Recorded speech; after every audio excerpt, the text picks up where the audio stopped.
Hi, I'm Jeanne Fiorini. This is the Tarot Tips. Thanks for being here.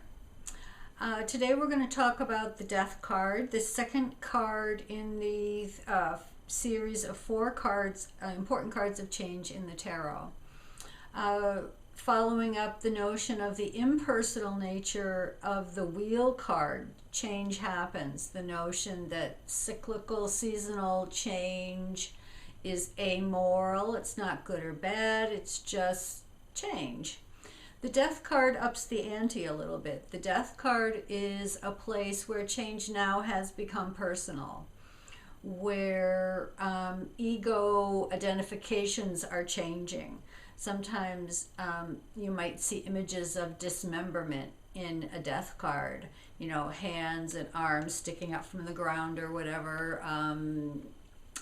We get the idea that our sense of self has been rearranged, maybe dismembered. There is that sense in the Death card of, I am not who I used to be. I don't have the same recognition of my role. My place in the world has shifted. I think of this card often as connecting to in the Northern Hemisphere, the winter solstice, where the light is at its least prominent point. It's the day of longest darkness in the Northern Hemisphere. So this sense of the amount that we know about ourselves is very small at this point when you're in the Death position. So the Death card is change that's personal. It's often connected to a sense of identity. It really indicates both the seasonal aspect of change. Death often happens a little bit maybe more quickly than the Wheel card, but it still has somewhat of an organic sense of change to it, the Death card. Other cards that we're going to see are going to be more sudden and radical. The Death does have sort of, I like the word organic with the Death card, that the change is part of the natural cycle. The numerology of the Death card is interesting. The Death card is card 13. If you look at that numerologically, the 1 and the 3 reduces down to 4. That's the Emperor card. The other card that's connected numerologically is 22, the Fool card. 2 and 2 is 4. So you could say that the Death card is the force that tears things down. The Fool is the life force. Card 22 is the card, or 0, is the card that brings in new life force, new creative energy. And the Emperor is the force that builds something with that spark of life. So in some ways you have the reduce, reuse, recycle dynamic with those 3 cards. Fool energy brings in new inspiration. The Emperor does something, creates something with that. Eventually, over time, the Death card will tear it down, and it gives the Fool an opportunity for renewal. With those thoughts in mind, it probably isn't surprising to remember that the Death card is associated astrologically with Scorpio. Going to the depths, the place of mystery, finding transformation, those kinds of ideas. So you have this sort of diving deep sense with the Death card. Change is personal. It's connected to how we think of ourselves, what our role is in the world. Other cards really are more likely to indicate a physical death. That's a comment that's almost always made by tarot people, that the Death card really can mean physical death, but it's more often about a shift in identification. Some examples of this would be when a person retires. Let's say you've been a teacher for 35 years and you decide, it's time to be done. Retirement. I used to be a teacher, now I'm not. How we think of ourselves, the rules of our day now are changed. So I'm not experiencing myself as a teacher anymore. I don't have that role. I don't have that construct, that that emperor kind of box to contain the specifics of my life. Another example would be divorce. You used to be Mr. or Mrs. So-and-so, part of a couple, part of a unit. When divorce happens, you're not connected in that way. You're not thought of in that way. You're not part of that system, or again, that box or that construct anymore. The identification as a partner shifts, and either now you're in a new partnership, or your individuality becomes your primary mode of thinking about who you are and how you're moving through the world. On the other side of the coin is that marriage is a death experience also. You're not a single person anymore. You're a married person. It's not about the individual anymore. It's about the partnership. It's about the couple. So death experiences are not always bad ones or hard ones. Another good example of a death experience is when you become a parent. From that day forward, whether you're the person giving birth or not, it doesn't matter. Once you become a parent, you are no longer not a parent. You are embedded with that other person. So how you think of yourself, what your life is about, again, the constructs, the containers, the specifics of your life now have a different relevance for you. So remembering that death is a personal change. It can be an organic change, a change that sort of has a certain rhythm to it, a certain, if you want to say, rightness to it.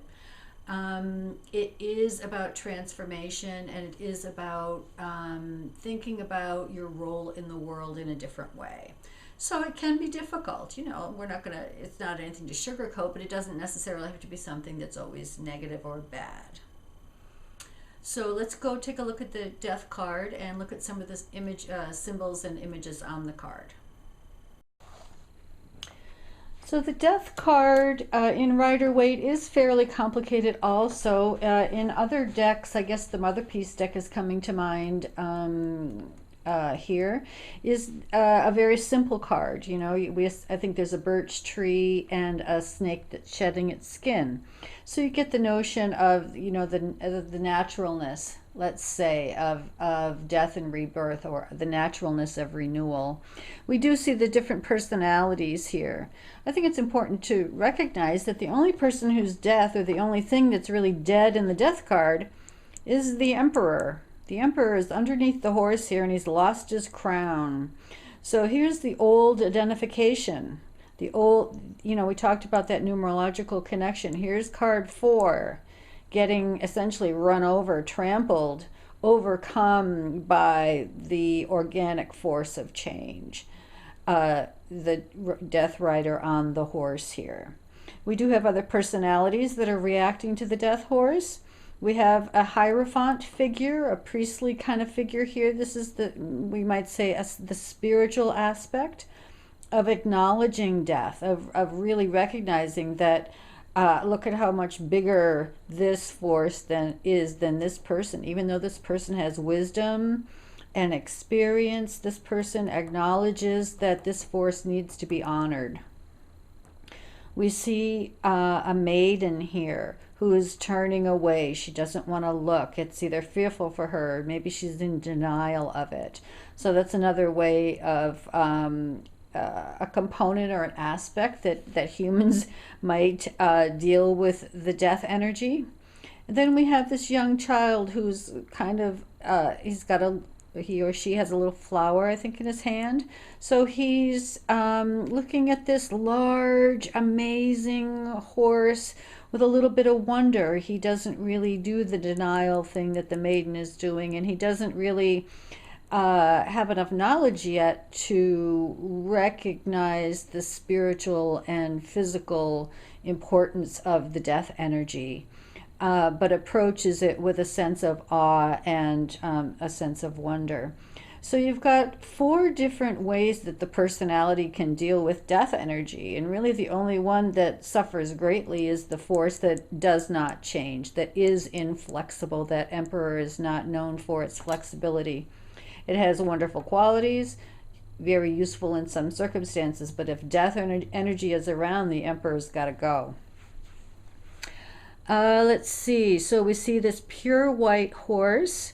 We see a skeleton, which really indicates that that we're down to the bone here, if you want to say that. And it's often pictured as a yellow skeleton. So there's still a vitality there. There's still that life force that is alive, but the extraneous stuff has been stripped away. So there's that notion of my identifications being very outdated, let's say. And so we're at the place where we must begin again. We see the white rose on the black flag. Often we see this extreme kind of black and white business. Sometimes we see a little bit of red or yellow, this kind of resurging life force energy. This white rose, the rose is a symbol of, along with the white lilies, we see the rose and the lilies often in the Rider-Waite Tarot. The lilies are, shortcut explanation, are about the spiritual aspect. The rose is about the passion for the physical life. To see this white rose indicates, I think it's traditionally thought of as purified desires, purified earthly desires. But I like to think about it like that the blood has been drained from this rose, that in some ways it's another skeleton, like this skeleton. And both of those concepts note a renewal, a beginning again, a refilling of this rose with new life force. Always in death cards, you're going to see an image of rebirth. It's about the death and the rebirth. It's about the closing door and the opening door all at the same time. Just like on the day of least light, the winter solstice, the very next day we have a little bit more light. So this is the still point, the place where the pivot point of change, death card. So the image that we see of renewal is the sun coming up in the background between the 2 pillars of duality, which we're going to see those pillars again in the moon card from the other side. But here's the sun coming up, just barely breaking the horizon line.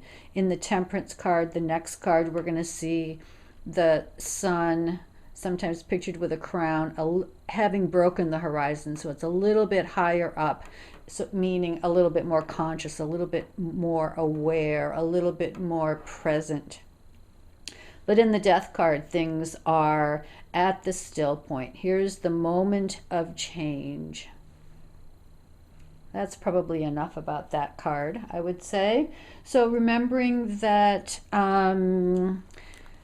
this is a very rich place. It's sometimes not a pleasant place. It doesn't have to be a bad experience, but it is about shifting how we think of ourselves, what our role in the world is, who we are as a functioning person, death card, as a functioning being, let's say. Ego identifications have shifted, possibly discarded, detached, dismembered, anything like that. A chance to begin again. Next time we will talk about the Tower card. Thanks for being here. See you next time.